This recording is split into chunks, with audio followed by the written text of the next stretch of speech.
ইব্রাহিম নবী জানিয়ে দেয়, ওরে আমার বেটা ইসমাইল রে, তুমি সাদা রুমাল নিয়ে কি করবে গো? ইসমাইল নবী ওই আব্বাকে জানিয়ে দেয়, আব্বা গো, আমাকে যখন গলাতে ছুরি চালাবেন, আমি যদি ছটফট করি, আমি যদি নড়াচড়া করে, আব্বা গো, তোমার ছুরি চালাতে কষ্ট হবে, তোমার ছুরি চালাতে অসুবিধা হবে ও আমার আব্বা গো।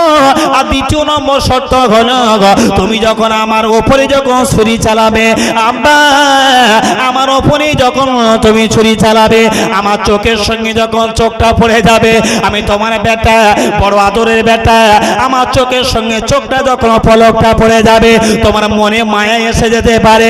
তোমার মনে যখন মায়া মমতা এসে যাবে, তুমি তো মনে হয় ওই সময় আমার মায়ায় মমতা পড়ে ছুরিটা হয়তো ফেলে দিয়ে আমাকে মনে হয় আল্লাহর রাস্তায় কোরবানি করতে পারবে না। আমার আব্বা গো, আমি ইসমাইল জানিয়ে দিলে আপনি একটু নিচু হয়ে বসেন না। ইব্রাহিম নবী নিচু হয়ে বসে গেলেন। কেমন বেটে হযরতে ইসমাইল যাবিহুল্লাহ সাদা কাফনের মতো কাপড়টা নিয়ে ইসমাইল নবী কি করলো, আব্বা ইব্রাহিমের যেই না নিচু হয়ে বসেছে গো, ইসমাইল নবী আব্বা ইব্রাহিমের কপালের মাঝখানে আর চোখের উপরেতে, কপালের নিচে চোখের উপরেতে ভালো করে শক্ত করে টাইট দিয়ে বেঁধে দিল। আব্বা গো, আমি ইসমাইল জানিয়ে দিলাম গো, তোমার চোখ আমি বেঁধে দিলাম। আমি ইসমাইল তোমাকে জানিয়ে দিলাম, মিনার ময়দানেতে আমি ইসমাইল শুয়ে পড়লাম। আর ইসমাইল শুয়ে পড়ার পরে গো, ওই তলোয়ারের আগাটা নিয়ে ইসমাইল নিজে নিজে গলার উপরে বসিয়ে দিয়েছে।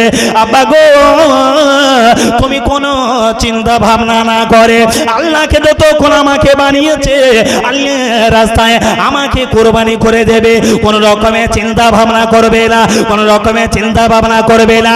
চোখ বড় পানি নিয়ে, বুক ভরা বেদনা নিয়ে হযরতে নবী ইব্রাহিম খলিলুল্লাহ ছুরিটা এইবার গলায় বসিয়ে দিয়েছে। একবার বিসমিল্লাহ, আল্লাহু আকবার, আল্লাহু আকবার, লা ইলাহা ইল্লাল্লাহ, আল্লাহু আকবার, আল্লাহু আকবার, ওয়ালিল্লাহিল হামদ। তাকবীরে তাশরীফ পড়তে পড়তে, তাকবীরে তাশরীফ পড়তে পড়তে বাবা ইব্রাহিম নবী কি করলেন গো, বিসমিল্লাহ, আল্লাহু আকবার বলে প্রথম যখন ছুরি চালিয়েছে ইব্রাহিম নবী উনি মনে মনে ভাবেন, মনে হয় আমার ছুরিটা আমি চালালাম বটে, এত তীক্ষ্ণ ধার গো। ছুরি যেই না চালালো, ছুরিটা ইসমাইল নবীর গলা থেকে স্লিপ খেয়ে বাড়িতে গেঁথে গেল। ইসমাইল নবী বলে, আব্বা গো, তুমি কি আমাকে ছুরি চালাতে মায়া লেগে গেছে? আব্বা ইব্রাহিম জানিয়ে দেয়, বাবা ইসমাইল রে, আমার মায়া লাগেনি গো, আমার মায়া লাগেনি, মায়া লাগেনি। ও আমার বেটা ইসমাইল, শোনো না, ছুরিটা স্লিপ খেয়ে পড়ে গেল। দ্বিতীয়বার ইসমাইল নবীর বেটা ইসমাইল নবীর আব্বা কি করলো গো, ছুরিটা আবার তিনি হাতে করে নিলে, আবার দ্বিতীয়বার পথ চালিয়ে দিল, আবার দ্বিতীয় নম্বর স্লিপ খেয়ে পড়ে গেল। ইসমাইল নবী বলে, আব্বা এবারে কি ছুরি স্লিপ খেল? আব্বা ইব্রাহিম জানিয়ে দেয় গো, ইসমাইল শোনো, এবারেও ছুরিটা স্লিপ খেয়ে গেল। একবার স্লিপ খেলো, দ্বিতীয়বার স্লিপ খেলো গো, তিন নম্বরে মাথায় নবী ইব্রাহিম খলিলুল্লাহ ছুরিটা শক্ত করে ধরে গো, ইসমাইল নবীর গলাতে শক্ত করে যেই না ছুরি চালিয়ে দিয়েছে, আবারও গলা কাটলো না, আরো গলা কাটলো না গো। ইব্রাহিম নবী তিনি রেগে গেল, রেগে গেল, এত তীক্ষ্ণ ধার, তথাপিও একবারে মিস হয়ে গেল, দ্বিতীয়বার মিস হয়ে গেল, তিনবারে মাথায় কেন আমি গলায় কাটতে পারলাম না, রেগে গেল গো। ওই ডান হাতে করে তলোয়ারটা নিয়ে ডান সাইডেতে বড় একটা শক্ত পাথর ছিল গো, পাথরের উপরেতে ইব্রাহিম নবী রেগে গিয়ে পাথরের উপরে আঘাত করেছে। এই না পাথরের উপরে আঘাত করেছে, পাথরটা বিকট একটা শব্দ হলো, বিকট একটা আওয়াজ হলো। ইব্রাহিম নবী তিনি মনে মনে করে, আমার তলোয়ারটা নিয়ে আমি পাথরের উপরে মেরেছি, মনে হয় তলোয়ার ভেঙে গেছে, মনে হয় ছুরিটা ভেঙে গেছে। ইব্রাহিম নবী কি করলো, চোখের বাঁধনটা যে খুলেছে, আল্লাহু আকবার বলল, পাথরের দিকে তাকিয়ে দেখলো গো, ওই পাথরের ভিতরে মারার সঙ্গে সঙ্গে বিশাল শক্ত পাথর, পাথরটা দুইটা টুকরো হয়ে গেল। আরেকটু জোরে বলুন, আরেকটু জোরে বলুন। পাথর টুকরো হয়ে গেল, তলোয়ার তলোয়ার অক্ষত অবস্থায় আছে, একটু জোরে বলবেন। কারিশমা কার? লীলা খেলা কার? ক্ষমতা কার? পাথর দুটো টুকরো হয়ে গেল। ইব্রাহিম নবী তলোয়ারটা দেখছে ঠিক আছে, আবার চোখ বদলেন, না আবার ছুরি চালাচ্ছে, তিনবারে মাথায় 4 নম্বরে ছুরি চালাচ্ছে। আর আল্লাহর আরশে আজিম থেকে বাপ বেটার এই কুরবানি নামক খেলাটা আল্লাহ তিনি দেখে মুচকে মুচকে হাসছেন। আর একটু জোরে বলো। আল্লাহ জিবরাইল সাল্লাল্লাহকে বলে, জিবরাইল এদিকে সেদিকে এসো, বাপ বেটার খেলা দেখো, আমাকে খুশি করার জন্য বেটাকে কেমন করে কুরবানি করতে দেখো। জিবরাইল আমিন আমিন আলাইহিস সালাম আল্লাহ বাপ হয়ে বেটার কুরবানি করছে, কেমন বাপ? আল্লাহ বলছে না, কুরবানিটা ইব্রাহিম কারোর জন্য নয়, আমি আল্লাহ আমাকে খুশি করার জন্য। জোরে বলুন।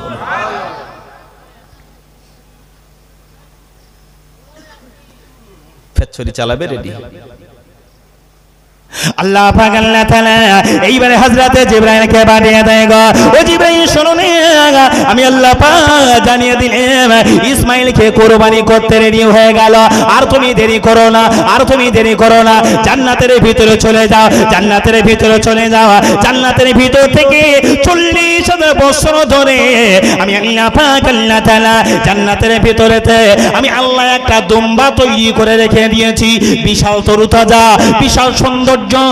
ওই দুম্বাটা নিয়ে ইসমাইল যেখানে শুয়ে আছে, ইসমাইলকে টেনে তুলে নাও, ইসমাইলকে তুলে নাও, আর ইসমাইলের জায়গায় ওই জায়গাতে দুম্বাটা শুইয়ে দাও না গো।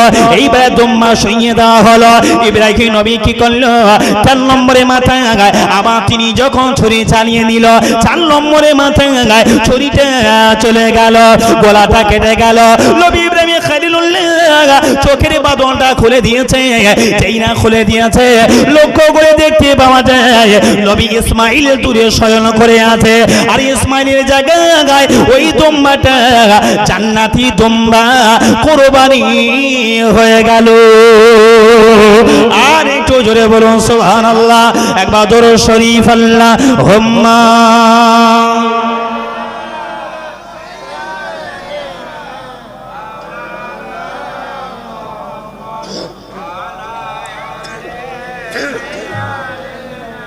মোবাইল তো মোবাইল তকবীর না তো দেখি নারায়ে তকবীর। কষ্ট হচ্ছে, আর একটু জোরে তকবীর দেন, নারায়ে তকবীর। আর একটু মন খুলে দেন না, নারায়ে তকবীর।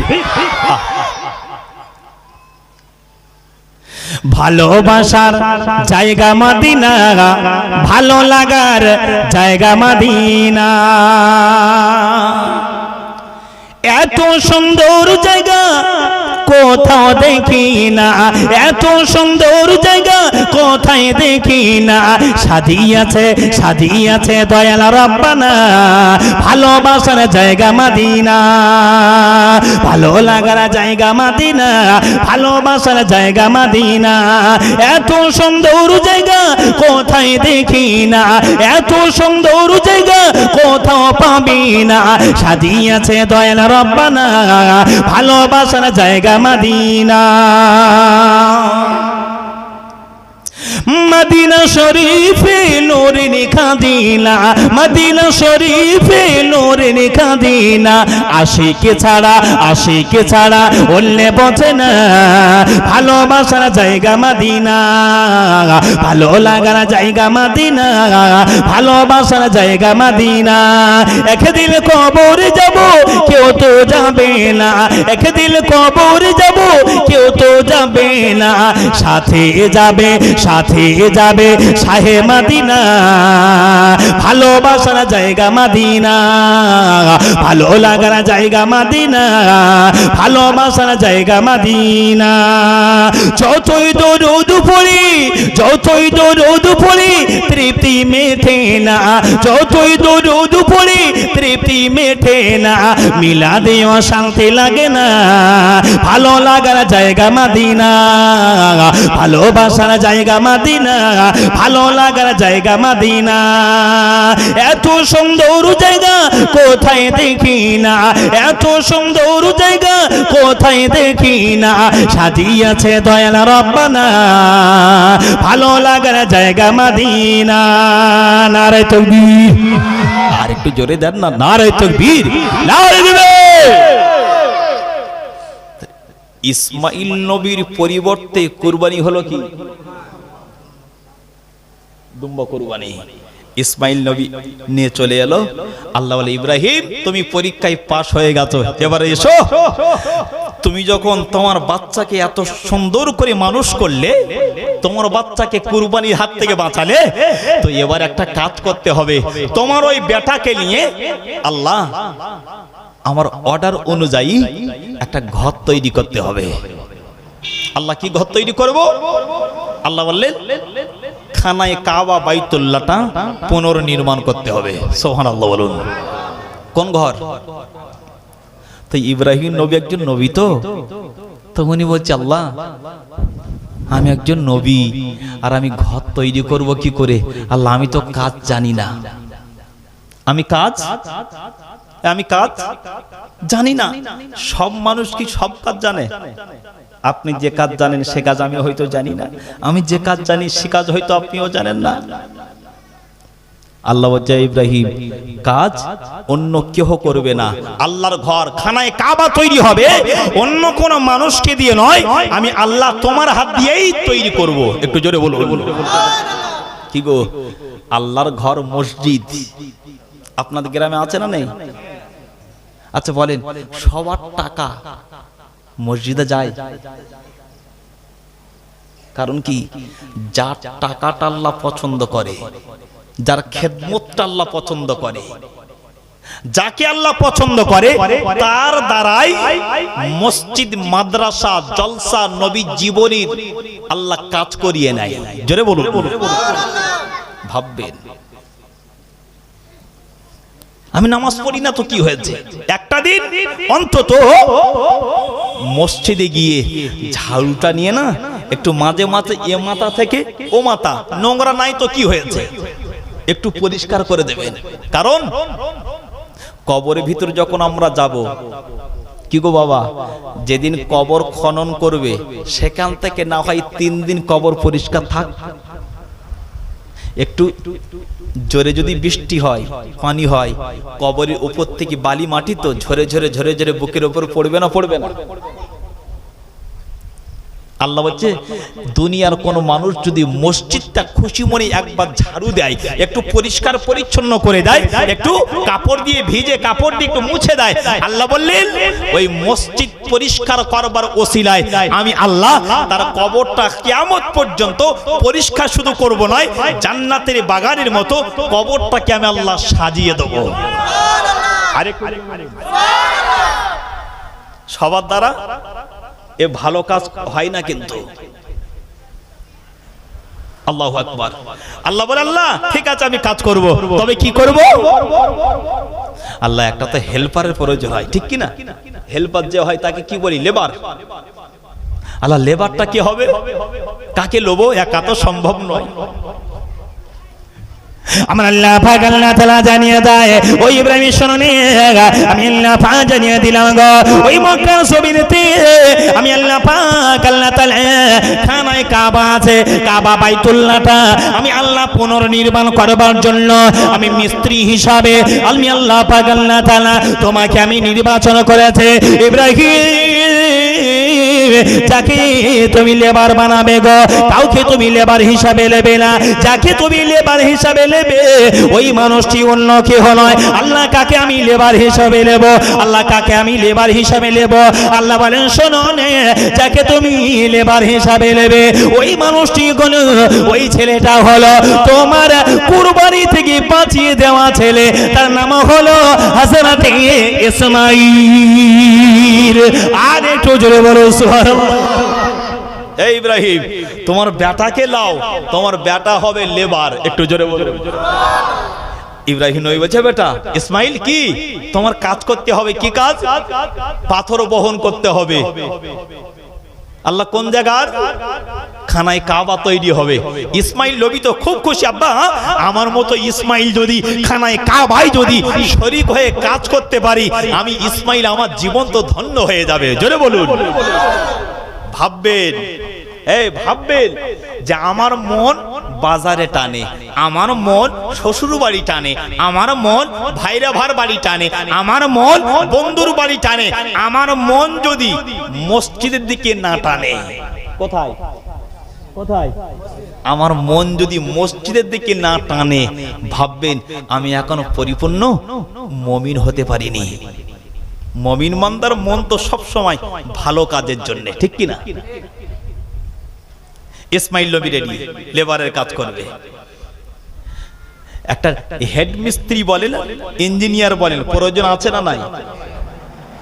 ইব্রাহিম নবী জানিয়ে দেয় ও রব্বুল আলামিন আল্লাহ গো, একটা হেড মিস্ত্রি একটা ইঞ্জিনিয়ারের প্রয়োজন পড়ে।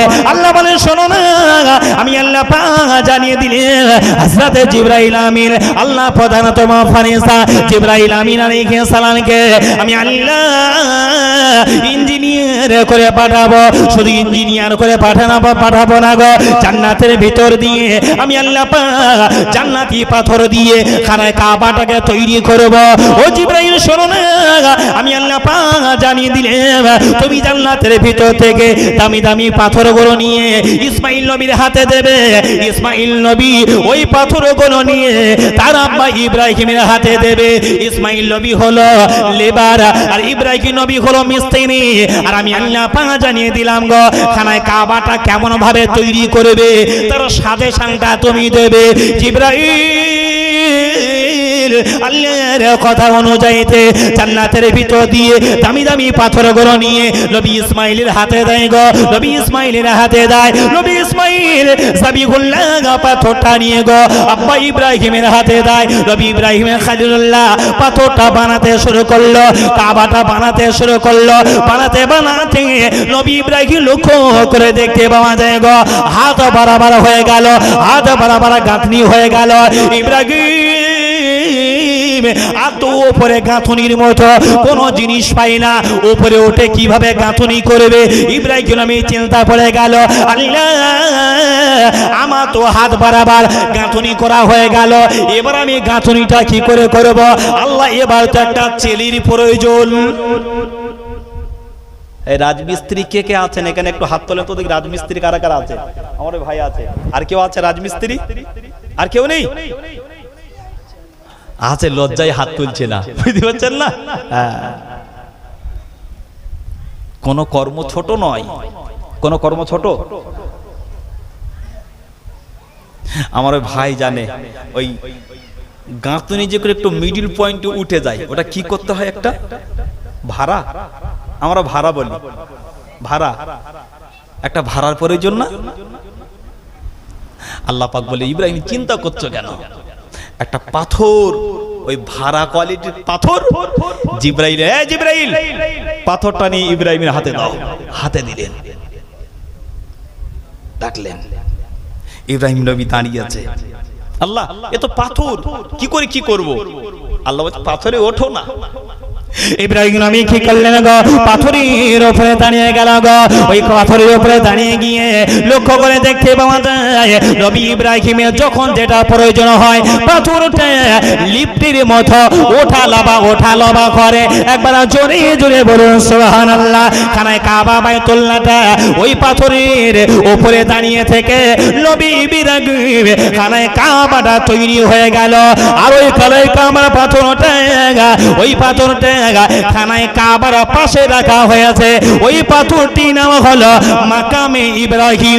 আজও পর্যন্ত ওই পাথরটা কাবা শরীফের পাশে রাখা রয়েছে। এইবার কাবা বাইতুল্লাহ তৈরি হয়ে গেল। ইসমাইল নবী বাচ্চা মানুষ গো, 12 থেকে 13 বছরের বয়স। কাজ যখন হয়ে গেল, ইসমাইল আব্বাকে ডেকে বলে, আব্বা গো, দীর্ঘ সময় ধরে আমরা খানায় কাবায় কাজ করেছি, আব্বা আমরা কি কোনো পারিশ্রমিক পাবো না? সুবহানাল্লাহ বলুন, আরেকটু জোরে বলুন। কি গো, বাড়িওয়ালা যদি কাজ করিয়ে টাকা দেওয়ার জন্য শুধু খালি ওই ডেট দেয়, দ্বিতীয়বার কাজের জন্য ডাকলে আর পাবে বলে মনে হয়? ডায়েরি ফাঁকা, তবু বলবে ভাই আমার ফাঁকা নেই, অন্য মিস্ত্রি দেখো। কারণ কি, এমন টাকা দেয় না। বুঝতে পারছেন না? ইসমাইল নবী বাচ্চা তো, আব্বা আমরা কাজের পারিশ্রমিক পাবো না। কাজ করেছে কার? এই কার ঘরে কাজ করেছে? আল্লাহর ঘরে কাজ করেছে। তো পারিশ্রমিক দেবে কে? পৃথিবীর কেউ না, আল্লাহ। ইব্রাহিম নবী বলছে, আল্লাহ আল্লাহ পারিশ্রমিক তো আমার প্রয়োজন। আল্লাহ বলছে, ইব্রাহিম যা, তুই আজকে সুন্দর কাজ করে যে পারিশ্রমিকটা চাইবি আমি আল্লাহ তোকে দিয়ে দেবো। একটু জোরে বলুন, আরেকটু জোরে বলুন না। আল্লাহ যদি বলে যে দেব, কি গো ধোকা দেবে বলে মনে হয়? আমরা শুধু বলি ভাই তুই কাজটা কর না, কত লিবি লিস্ট করি। কাজ কমপ্লিট করে যখন টাকা যায় যে তোর শুধু দাম বেশি, বলি না। ইব্রাহিম নবী চিন্তা করছে, বেটা ইসমাইল পাশে দাঁড়া, আল্লাহ চাইতে বলেছে, আজকে আমরা চেয়েই লবো, দেখি আল্লাহ কি দেয়। জোরে বলুন। ইসমাইল নবী খুব খুশি, কি দেবে না জানি। ইব্রাহিম আলাইহিস সালাম আল্লাহর দরবারে চাচ্ছেন, কি চাচ্ছেন?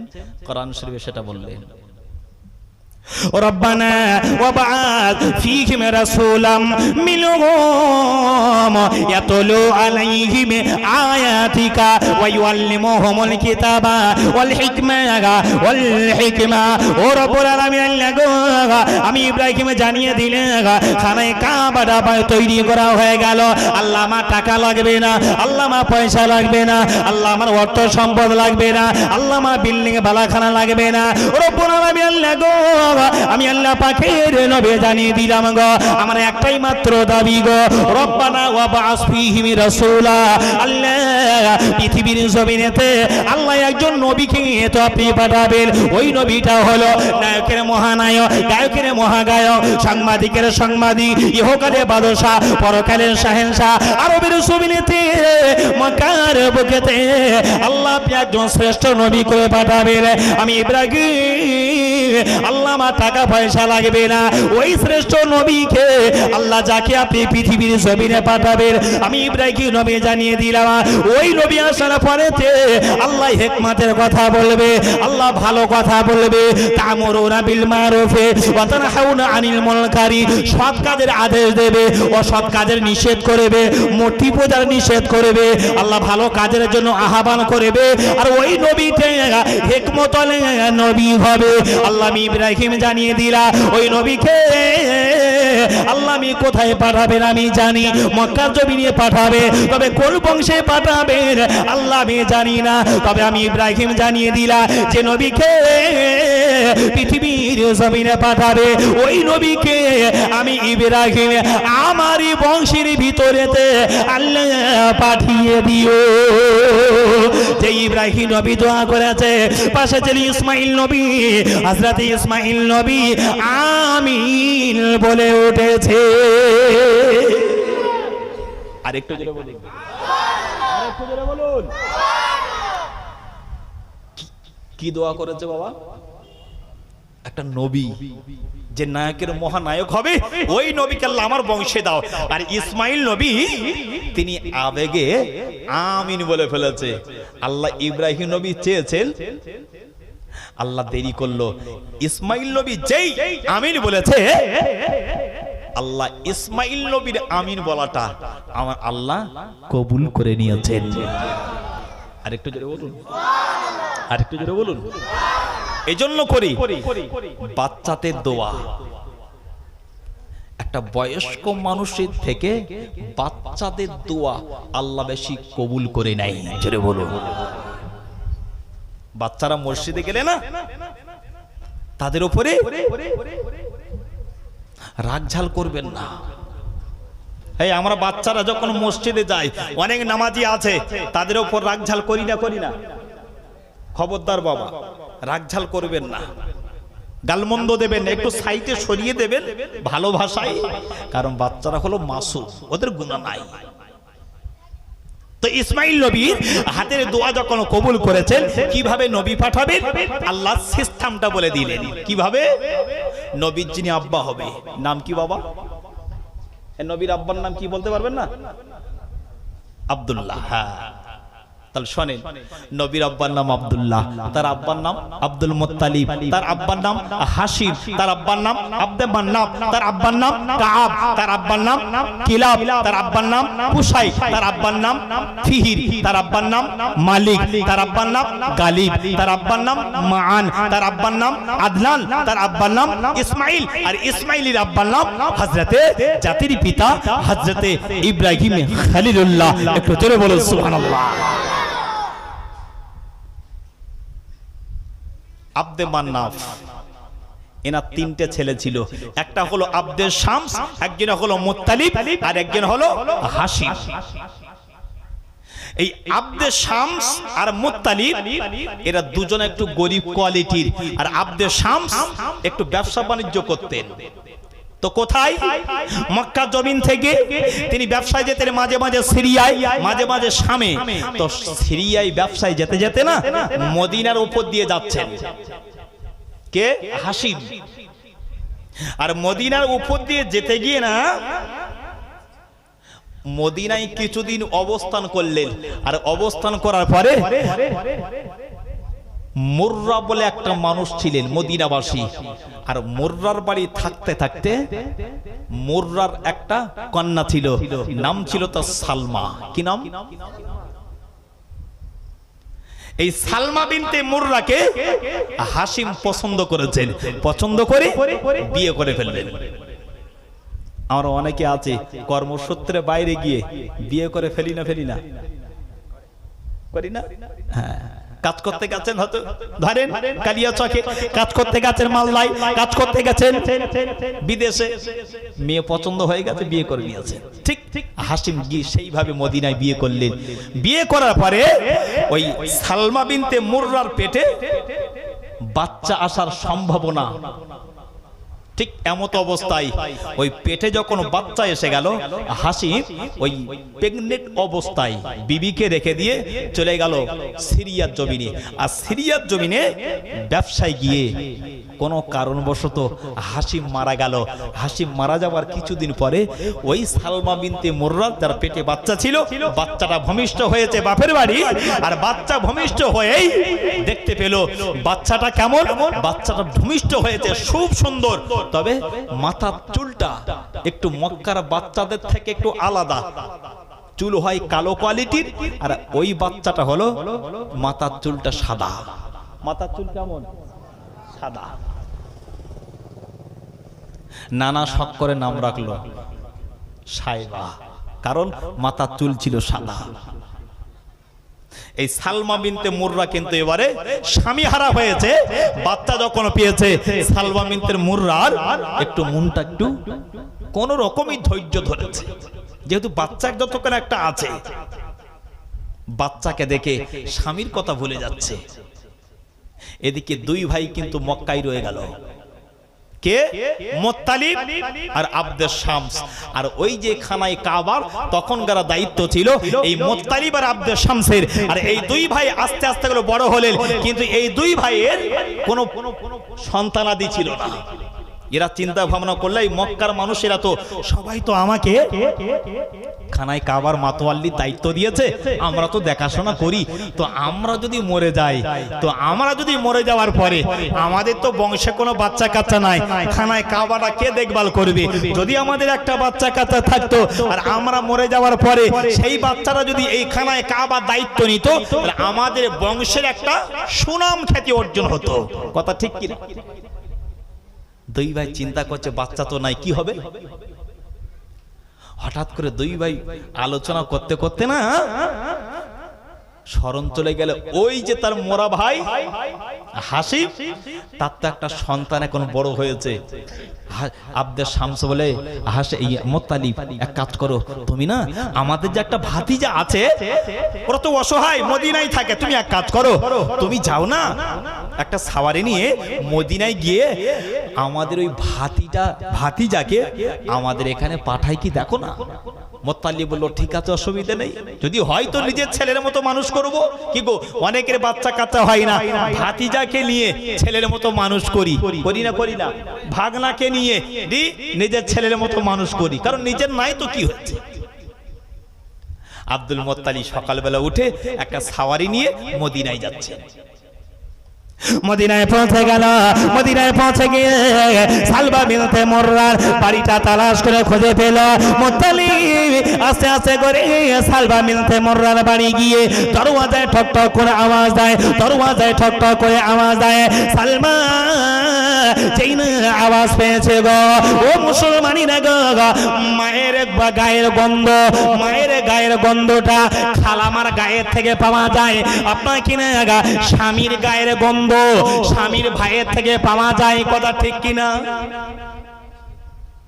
যেই আওয়াজ করেছে সালমা বিনতে মুররা মনে মনে করছে, এই আওয়াজটা তো আমার স্বামী যে কোয়ালিটির ভাবে আওয়াজ দিত সেই রকম আওয়াজ, নিশ্চিত কেউ না কেউ এসেছে।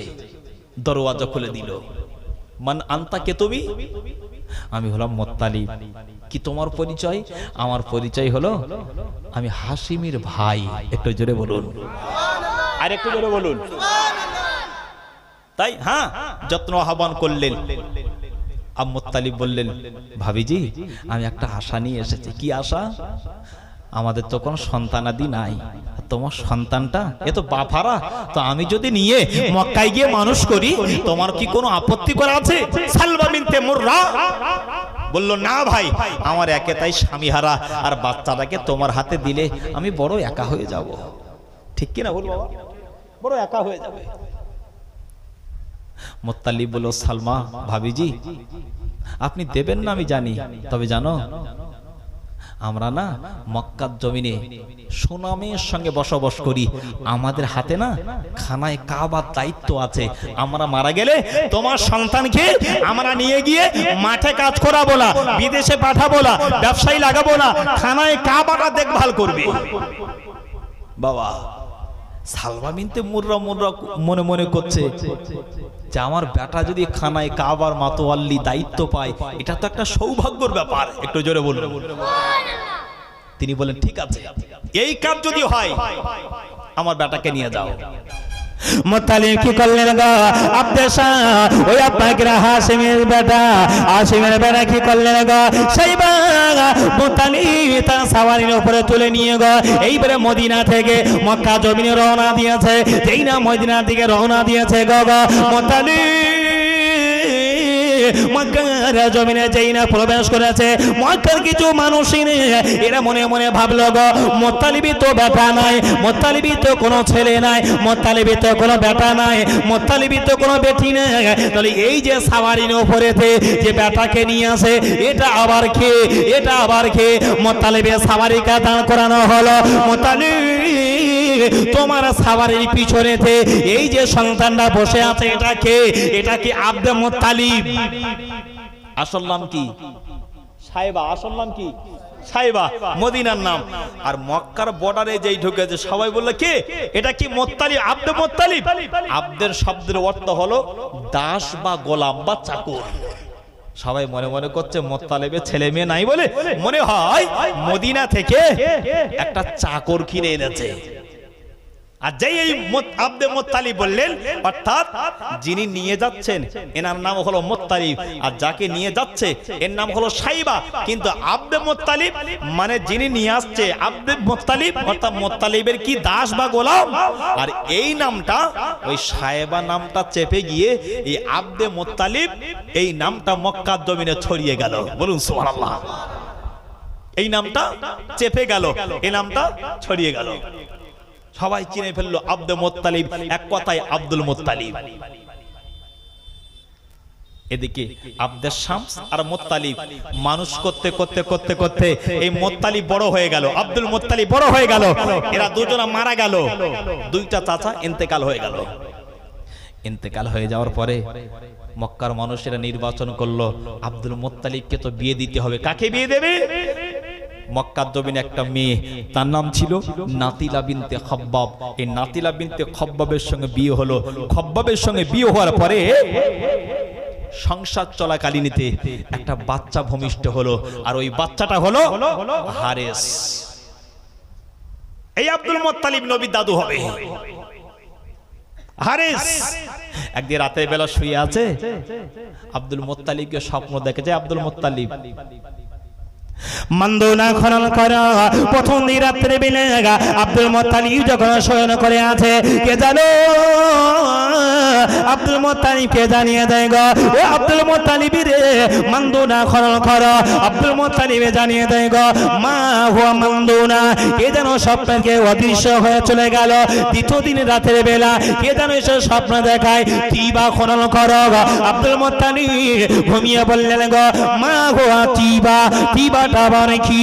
তৃতীয় দিন রাতের বেলা আবার স্বপ্ন দেখে গায় জমজম খনন করো। আব্দুল মুত্তালিব বললেন, মা হুয়া জমজম।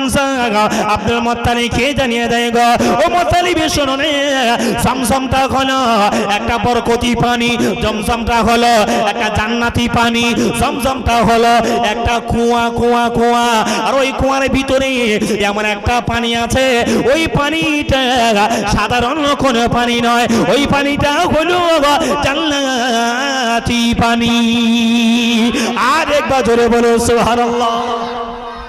আব্দুল মুত্তালিবের বেটার নাম কি বললাম? হ্যাঁ, হারিস।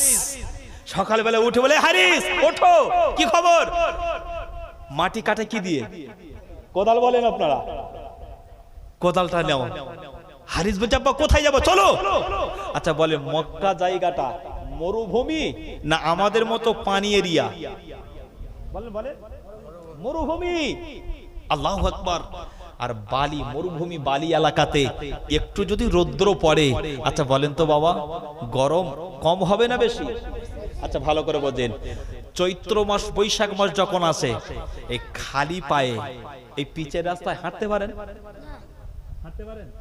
কারণ কি? গরম ডবল হয়ে যায়।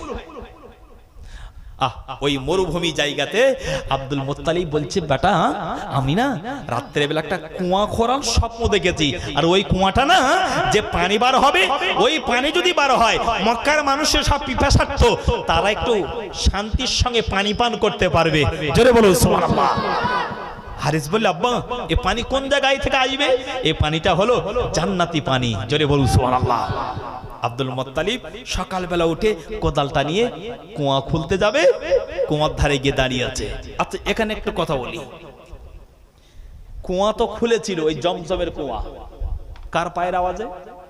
কালকে আলোচনা, কালকে বলেছিলাম না, ইসমাইলের পায়ের আওয়াজে জমজম কুম খনন করা হয়েছিল। আচ্ছা এবারে আব্দুল মুত্তালিব ফের বলছে যে জমজমের কুয়া খুলতে যেতে হবে। তাহলে জমজমের কুয়াটা বন্ধ করলো কিভাবে? একটা গোত্র ছিল, যাযাবার গোত্র।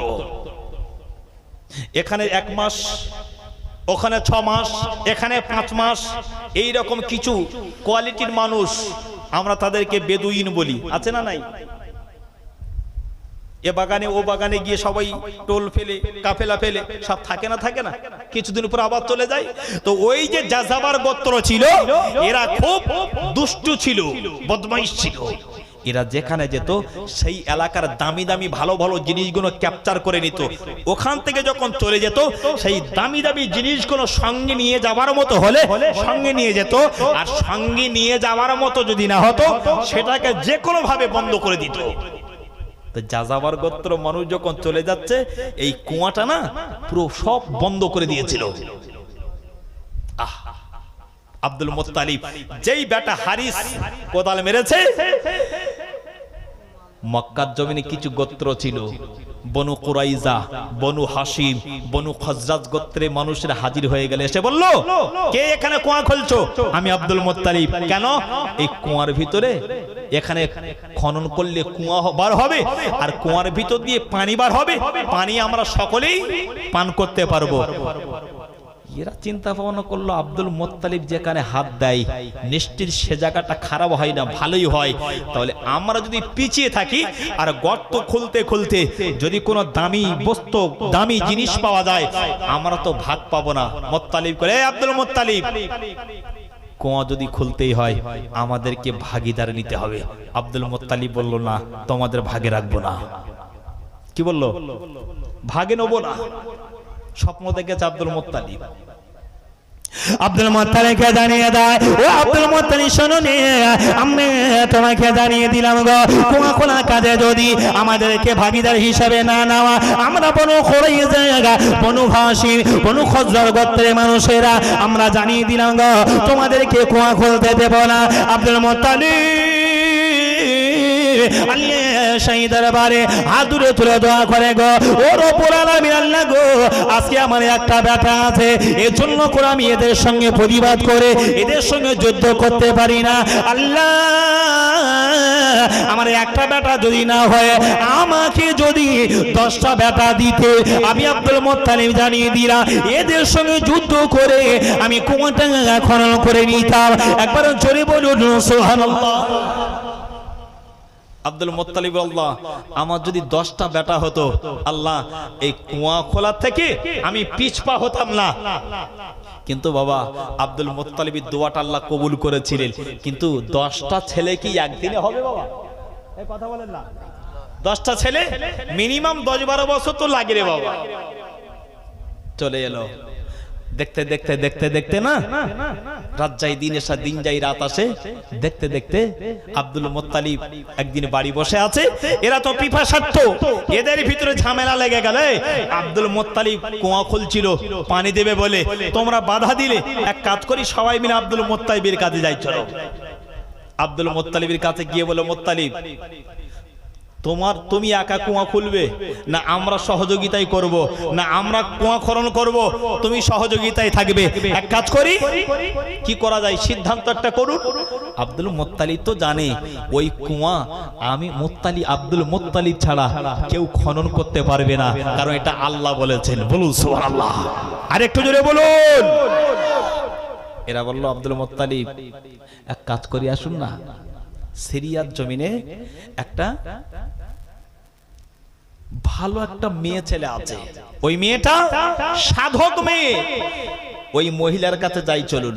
ওই মহিলাটি সিদ্ধান্ত যেটা করে দেবে আমরা সেটাই মান্যতা দিয়ে আমরা গ্রহণ করে নেব। আব্দুল মুত্তালিব কেমন চতুর দেখো, ঠিক আছে, তোমরা যদি চাও সিরিয়ার জমিনে গিয়ে ওই সাধক মহিলার নির্দেশনা নিয়ে আসবো, আমি যেতে রাজি আছি। তো অনেকটা দূরের রাস্তা, তো সকলে কিন্তু খাবার দাবার রেডি করে নাও। তাই হোক, সকালবেলা কাফেলার সঙ্গে করে খাবার দাবার রেডি নিয়ে যাচ্ছেন। আসলে পরীক্ষা তো আল্লাহ করেছেন, একটু জোরে বলুন সুবহানাল্লাহ। খাবার নিয়েছে 15 দিন, 3 দিন যেতে না যেতে এত কষ্ট পেয়েছে তারা রোদ্দুর চাপে। ওই 15 দিনের খাবার 3 দিনে সব শেষ। জোরে বলুন সুবহানাল্লাহ। 15 দিনের খাবার 3 দিনে শেষ। এখনো বাকি আছে 12 দিনের রাস্তা। কতদিন? এই 12 দিন খাবে না মরবে? মরে যাবে তোরা না খেয়ে, মরুভূমি জায়গায় তো কেউ তো খাবার দেবে না রে বাবা, বুঝতে পারছেন না? কেউ খাবার দেবে না।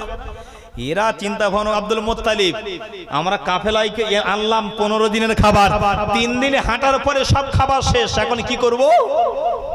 আব্দুল মুত্তালিব বলে, শোনো, এমন একটা জায়গায় গিয়ে খাবার শেষ হয়ে গেছে, একেবারে জঙ্গল এরিয়া, জঙ্গল, শুধু বাঘ ভাল্লুকের এরিয়া। আব্দুল মুত্তালিব বলল, শোনো, এক কাজ করো, আমরা যদি এই অবস্থায় মারা যায় তো আমাদের লাশগুলো খাবে, কুকুরে ধরে ছিঁড়বে, শিয়ালে ধরে খাবে, বাঘে ধরে ছিঁড়ে ছিঁড়ে খাবে। তো এক কাজ করো, আমাদের শরীর লাশটা কুকুর শিয়াল বাঘে দিয়ে খাওয়াবে, না নিজের কবর নিজে খুঁড়বে? সুবহানাল্লাহ বলুন। আচ্ছা, নিজের শরীর কেউ যদি বলে বাঘে খাবে, ওই বাঘের হাত থেকে বাঁচার জন্য কবর খোলা ভালো না? ভালো করে বোঝেন কথাটা। তাই এরা বলল, আব্দুল মুত্তালিব, ওই বাঘের দিয়ে, শিয়ালের দিয়ে, কুকুর দিয়ে খাওয়ানোর থেকে তো এক কাজ ভালো, নিজের কবর নিজের খোঁড়া ভালো। সুবহানাল্লাহ বলুন। আচ্ছা মাটি কাটা কষ্ট না? কষ্ট মাটি কাটা? এদের খাওয়া শেষ, আব্দুল মুত্তালিব সব মাটি খোঁড়ো, কবর খোলো। কবর খুলতে খুলতে মাটি খুঁড়তে খুঁড়তে এদের ক্ষুধা পানির পিপাসা যতটা প্রয়োজন মাটি খুঁড়তে খুঁড়তে দ্বিগুণ পিপাসা বেড়ে গেল। সুবহানাল্লাহ বলুন। আব্দুল মুত্তালিব বলল এই কবর খোলা হয়েছে, আর এরা মাটি খুঁড়তে খুঁড়তে একটুখানি তাকিয়ে দেখে না দূরে একটা রোদ্দুরে ছামা পড়ছে, আর এরা মনে মনে করে দূরে পানি দেখতে পাওয়া যায়। এরা বলো আব্দুল মুত্তালিব ওই না ছেলেকে মারছে, পানি দেখতে পাওয়া যায়, চলো না ওখানে পানি পাওয়া যাবে। তো আব্দুল মুত্তালিব বলছে চলো। আব্দুল মুত্তালিব সামনে উট নিয়ে যাচ্ছেন, এরা পিছনে উট নিয়ে যাচ্ছে। যেতে যেতে লক্ষ্য করে দেখতে পাওয়া যায় আব্দুল মুত্তালিব যে উটের উপরে সাওয়ার হয়েছে গো, ওই উট আস্তে আস্তে করে এসে যেখানে পানি দেখতে পেয়েছিল গো ওই জায়গায় উঠে পা যেই পড়েছে, লক্ষ্য করে দেখতে পাওয়া যায় অল্প কিছু পানি আব্দুল মুত্তালিবের উটের পায়ের আওয়াজে পানি জারি হয়ে গেল। আর একটু জোরে বলো সুবহানাল্লাহ। এরা ওই পিপাসার্ত অবস্থায় একটুখানি পানি যদি কল যেতে পড়ে কি গো জীবন ঠান্ডা হবে না? হবে না?